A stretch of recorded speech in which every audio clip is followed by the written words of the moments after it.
Okay so हाय last actually last bite वाचलेला आहे, पण मला एक गोष्ट माझ्या आईची आठवलेली. मी ॲक्च्युली कधीच रात्रीचं खायची नाही सकाळी, कारण की ते मला त्रासदायक वाटायचं.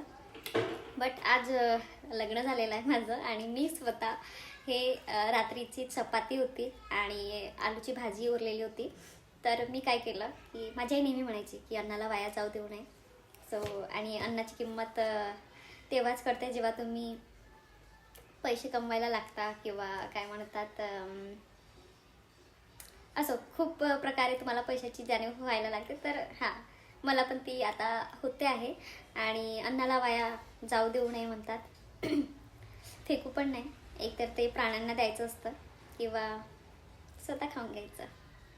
बट मी माझ्या आईनी ज्या ज्या गोष्टी माझी आई बोलायची ते मला आता आता आठवते आणि मी त्याच प्रकारे करते. तर माझी आई तर राहिली असती तर तिने चपाती असंच खाऊन घेतलं असतं, बट मी त्याला काही नवीन रूप दिलं. ही चपाती उरली होती आणि हा लास्ट बाईट आहे ॲक्च्युली, बट मला आठवलं म्हणून मी तुमच्यासोबत शेअर करते आहे.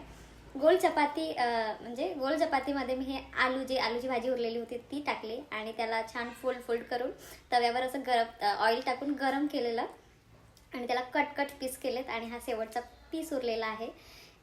तर मला म्हणायचं हेच आहे की अन्नाला वाया जाऊ देऊ नये.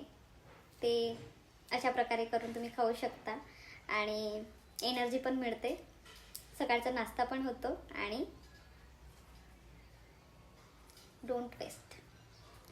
माझी मम्मी म्हणायची, म्हणजे माझी आई. तर तिच्या काही गोष्टी आहेत त्या ज्या मला आठवल्या आणि मी तुझ्यासोबत शेअर